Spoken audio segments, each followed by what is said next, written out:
Hydrogen has been touted as the fuel of the future, more specifically of India's green future, because green hydrogen and its potential to transform the country and move towards the net zero emission target by 2070 is what we're going to talk about today on Mad About Markets. Hi Manglam. Hi Ritu, and the biggest risk that the world is facing right now is climate change. No doubt, always on top of mind. Always on top of mind. So let's talk about that. To address concerns around climate change itself, reducing emissions and accelerating decarbonization efforts is non-negotiable, and low carbon hydrogen is expected to play a central role in this decarbonization effort that we're taking across the globe. So, that's exactly what we've got to discuss today. But, is green hydrogen really the hero of net zero? Here's what Prime Minister Narendra Modi had to say. Bharat आज जो भी कार्य कर रहा है उसमें सबसे बड़ा लक्ष्य है जो भारत को क्लाइमेट जंप देने वाला है, क्लाइमेट के क्षेत्र में क्वांटम जंप देने वाला है, वो है ग्रीन हाइड्रोजन का क्षेत्र। अमृतकाल में हमें भारत को ग्रीन हाइड्रोजन के प्रोडक्शन और एक्सपोर्ट का ग्लोबल हब बनाना है। Well, you heard it from the Prime Minister himself. Now, the latest buzzword in the world of global green energy is Green H2 111. And no, that is not really the name of a science fiction movie at all. But what it does denote is simply global energy aspirations of achieving $1 for 1 kilo of green hydrogen within 1 decade. So that is what 111 is. Now, green hydrogen is hydrogen which is produced by splitting water into hydrogen and oxygen, but using renewable electricity. So when it burns, it emits no exhaust, only water, which makes it one of the cleanest fuels that we can have access to today. All right, thank you for the chemistry lesson. But let's talk about that itself. Based on the source material and production process, there are basically 4 main forms of hydrogen. There's brown-black hydrogen from coal. There's grey hydrogen, which comes in from natural gas. Blue hydrogen is, emerges from fossil fuels, and green hydrogen is the one that is derived from renewable energy. Now, over 90% of hydrogen production in today's day and age comes in from fossil fuels, and the end products of many of these hydrogen applications are heavy carbon dioxide emitters. This is why green hydrogen can actually become a big game changer, Ritu. You know what studies show? They actually show that adoption of green hydrogen can enable India to abate, and guess this, 3.6 gigatons of carbon dioxide emissions cumulatively between now and 2050. And the energy import savings financially as well from green hydrogen can range from anywhere between $246 to $358 billion during the same period. So just how big a market can green hydrogen be? Well, as per a Niti Aayog report, the cumulative value of the green hydrogen market in India could actually be $8 billion by 2030 and to $340 billion by 2050. We'll get to the contribution of green hydrogen overall in just a bit. Well, Ritu, since you've spoken about how big the market is, how big the potential is, let's also get in our guests on the show now. We have an elite panel, so to say. We have with us Seshagiri, who's the Group CFO of JSW Steel, joining us. Also with us is Arne Ballantine, who's the co-founder and CEO of Ohmium. And we also have with us on the program Hemant, Mallya, who's the energy lead of Council on Energy, Environment and Water, which is a public policy think tank based out of Delhi itself. Thanks a lot for joining in. Let's go across to Mr. Rao first. Mr. Rao, what is the kind of potential that you see in the green hydrogen space? Green hydrogen, I think, is the only route to decarbonize the Indian economy.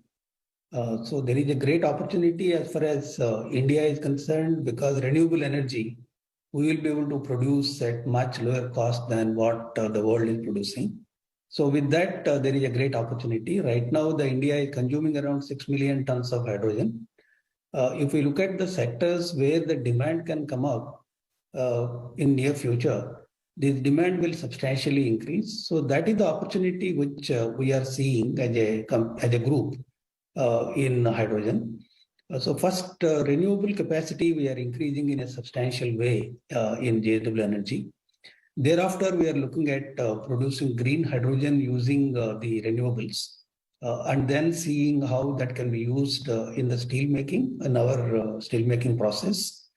and also to see that it can be sold in the market. That is the kind of roadmap we are seeing in future. Well, thanks for that, Mr. Rao. But Mr. Ballantine, or Arne, let me call you that. What is the size of the India market for green hydrogen? You know, you're, of course, one of the first players in the country to set up the electrolyzer manufacturing plant, which will actually help produce green hydrogen. Because, you know, we have various estimates. Niti Aayog, for instance, says it will be an $8 billion market by 2030. I think it's, you know, for India, that could be a good number. But I also think there's a potential for it to be much larger. An example of how that could be. The European Union has targets to reach 20 million tons per year by the end of 2030. If you convert that into gigawatts and then look at the economic stimulation that would create wherever that equipment is built and wherever those plants are installed in Europe, you can see how if some portion of that hydrogen were to come from India, just using this one example, it's easy to go past that $8 billion number. Well, hold your thoughts, gentlemen. We spoke about the opportunity, but let's also talk about where this demand is really going to come for this green hydrogen that we're talking about. Well, an International Energy Association report, or IEA report, says that the declining prices of hydrogen, coupled with the growing urgency for decarbonization, means that the global demand for hydrogen could actually grow by almost 400% by 2050, and that is going to be led by industry and transportation needs. The end users of hydrogen, now those range from industrial processes in iron and steel, plants to transportation for fuel for light-duty vehicles, for the power sector, for chemical feedstock as well, as for the production of ammonia, methane, and so on. So lots of end users for hydrogen overall. Yep, but that's the global picture. Let's talk about in India itself. Hydrogen demand could actually grow more than fourfold by 2050, representing almost 10% of the global hydrogen demand. As per the Council on Energy, Environment as well as Water, or we know it as CEEW, the demand for H2 or hydrogen could actually grow from 6 million tons to about 30 million tons by 2050. In that, the share of green hydrogen could actually grow from 16% all the way up to 94%. Ritu did speak about this, right? So let's talk about this itself. In 2050, this number could be as big as $340 billion, become the largest source of hydrogen in the long term, replacing both grey-brown hydrogen itself. So that is the potential that we're talking about here. Yes, 94% of all the hydrogen consumed. That is a big number. Hemant, let me come to you on that note. What are the end users of hydrogen, and are they limited by constraining factors for green hydrogen at the moment? So the end users right now are refineries and refinery petrochemical and then fertilizer plants because they're already using hydrogen, albeit it's grey hydrogen.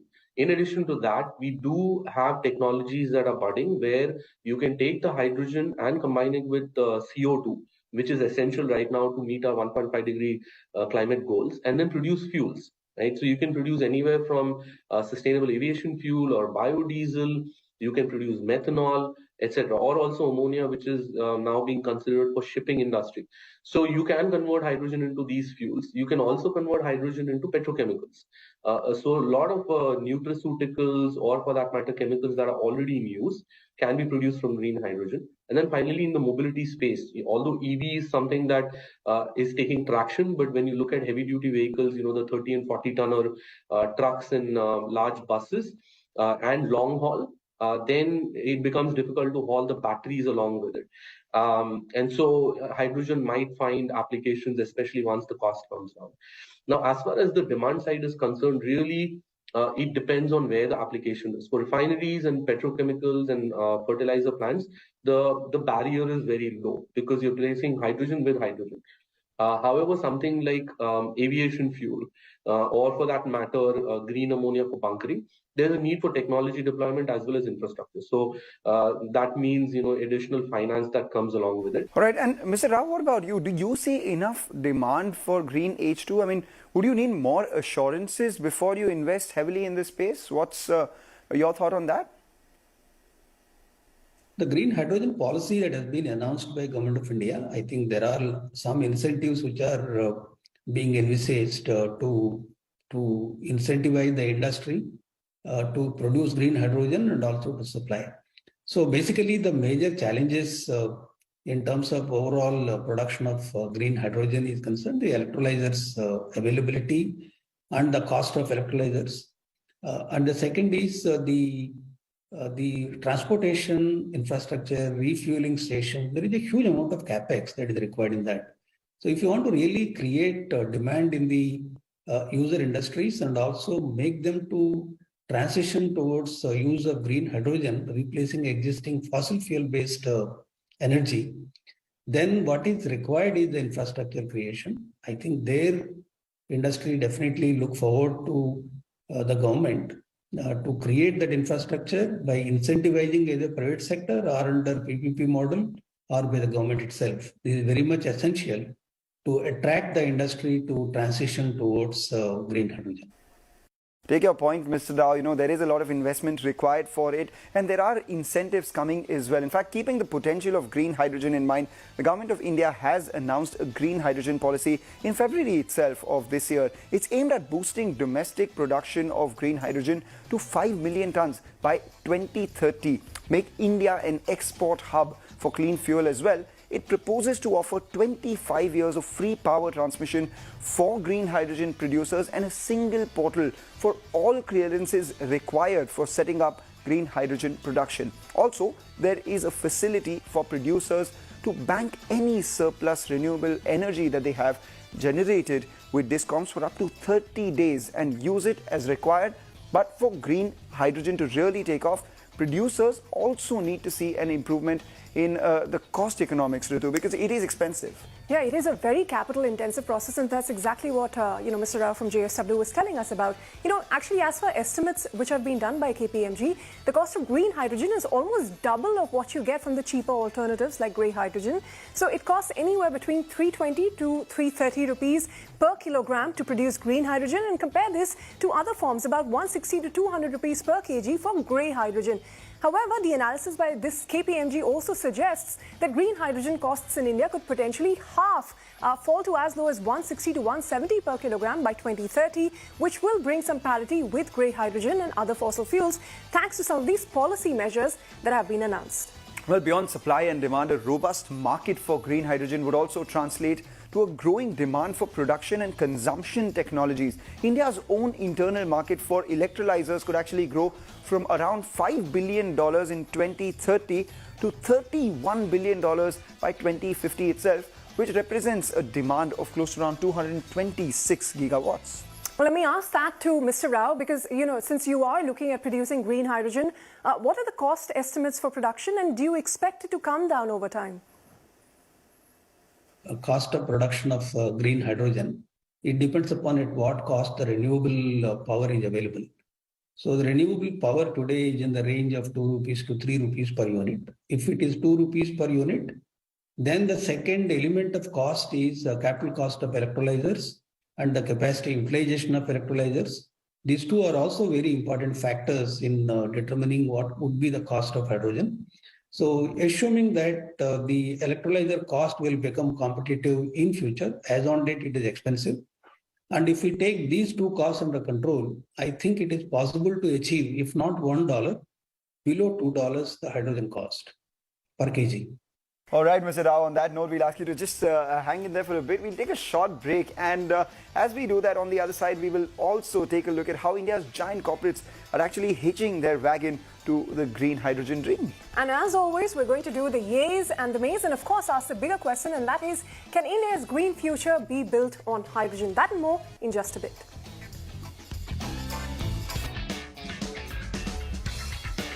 Welcome back. This is Mad About Markets, and today we've been speaking about the potential of green energy and India's adoption of green energy, specifically hydrogen, and what that could do to realize it would make it look so beautiful, right? There would be a factory, there would be greens around, clean water, renewable energy, only if this was true. Well, beyond the aesthetics, the companies do realize India's potential, and therefore a few global as well as Indian industry players have rolled out the pilot and large-scale projects that can increase green hydrogen production in the country and its end use in the future. Take, for instance, Reliance Industries, which plans to invest about 600 billion rupees to build a 5,000-acre green energy complex in Gujarat, which will house an electrolyzer plant to produce green hydrogen. GAIL, that's another one. It is looking at locations to finalize a 10-megawatt electrolyzer plant, which is going to be one of the largest plants that will be announced or produced in future. And those aren't the only ones. We have NTPC as well, looking to produce green hydrogen at a commercial scale. IOC is the other one, which is also in the process of setting up a green hydrogen plant at its Mathura refinery in Uttar Pradesh. L&T and JSW as well have plans in this space. For L&T, the plans are to invest anywhere between 10 to 15 billion rupees on their green initiatives, which includes setting up a green hydrogen plant at their Hazira complex. And JSW Energy, on the other hand, is targeting 20 gigawatts of power generation capacity by 2030, and 85% of this capacity would come via renewable energy. And of course, we have been speaking to Ohmium, which too has set the first electrolyzer plant in the country. Well, Mr. Ballantine, just last year, Ohmium launched India's first green hydrogen electrolyzer gigafactory, and you've also recently raised some money in Series B funding to expand your project. What is the current capacity and what are the expansion plans? We launched the plant with a capacity of about half a gigawatt per year. And what we're in the middle of now is bringing in and installing all of the equipment and so forth, so that that number would increase to 2 gigawatts per year of our systems that we can assemble together. As you can imagine, when we look at the size of the economic growth and markets that we're talking about, we certainly do intend to expand further from there and really align with this idea of having India be our hub for our R&D as well as our manufacturing. But Hemant, we go back to the concerns about uncertainty in demand and the kind of investments that one has to make. But just wanted to understand, is there enough certainty in demand for producers who are actually looking to set up plants, etc., or will that continue to be a bit of a constraint? No, that is definitely a constraint because we do need policy that creates that demand. So at this point, there is a lot of talk about demand materializing, but it's not exactly clear how it will materialize. So if you look at the market right now, the players, the developers are seriously looking at the export market more than looking domestically. And that could be a problem in the future because if you are heavily export oriented, then the local ecosystem will not build quick enough. So they are looking at deploying capital, but then demand is something that is not very clear where it's going to manifest. It's time now for the yays and mays as always, and I'll go for the yay as always. The first one, of course, is decarbonizing energy use. That's definitely a yay, not only for green hydrogen, but for the world at large. Take that point, but a concern that continuously all the guests we've been speaking to have been addressing is the capital-intensive process involved in the production. That's definitely a downside. I take that point, but what does it do? It enhances energy security and it makes us energy independent. That's a big yay. It makes us energy independent, but the incentive to move towards this new energy is low because you have cheaper alternatives available. That's true, but think about us being the hub of the green hydrogen path and actually being a net energy exporter, the possibilities. We would be, but what we first need, and again something that guests here have been highlighting, is certainty in the policy framework. We can't really discount that. And what if we accelerate the renewable energy adoption by the incentives that are coming by? I take your point, Manglam, but the fact is that there is very little research and development that has gone into this industry because it's relatively new, and there's also no clarity on taxation of green hydrogen. Some of these are really big concerns for the industry. These are big concerns, and I take your points as well, Ritu. The incentives which are there right now, but there is a lot of uncertainty with regards to demand and the capital-intensive process that it is. So let's talk about this to Mr. Rao as well. Mr. Rao, what exactly is the opportunity cost of transitioning to green hydrogen? There is a huge amount of opportunity in reducing our import bill. Initially, we may say that the green hydrogen can be blended by converting into either ethanol or methanol by carbon dioxide capture and usage. Similarly, hydrogen can be blended with other fuels. Similarly, in the EV, if you can use hydrogen fuel cells, I think that will also be very, very useful in migrating or reducing our import bill. So that way there are enough opportunities that can reduce our import bill, replacing at least partially the hydro fuels which we are using today. Well, that brings us to the bigger question, and that is, can India's green future be built on hydrogen? We will start with you, Mr. Rao, followed by Arne. Go first, Mr. Rao. No, there is no way we can avoid hydrogen. Hydrogen is the fuel of the future. Because it is not only can be produced in the most efficient manner in future, and it will not emit any carbon. Therefore, in my view, if the world has to achieve zero carbon neutrality and eliminate carbon emission, I think hydrogen is the future. That I think we need to take all steps that are necessary that will make us really a hydrogen economy. And also government is introducing in certain sectors a minimum amount of hydrogen to be used, replacing the existing fossil fuels. So I think that also will help the industry to transition as early as possible. We absolutely think so. We think the green hydrogen will be one of the key pillars, along with the renewable energy sources, that allows us to really fill in all of the gaps in our worldwide economy so that we can get to a net zero solution. It's going to take lots of different technologies, but hydrogen generation is really one of the key parts for some of these big aspects like long distance travel, long distance shipping, ammonia or fertilizer production, work with steel and metals, all of those aspects. And it's absolutely essential and important that work with renewables make progress too. PV, wind, etc. Without all of those, you can't really go and effectively create the hydrogen molecules you need to then create the green molecules that the economy needs. Mr. Rao, Arne, Mr. Mallya, thank you so much for joining and shedding light on green hydrogen. For Ritu, me and the entire planet, we hope hydrogen or not, the future of the world should most definitely be green. With that, we wrap up on this edition of Mad About Markets. Thanks for watching. See you next week.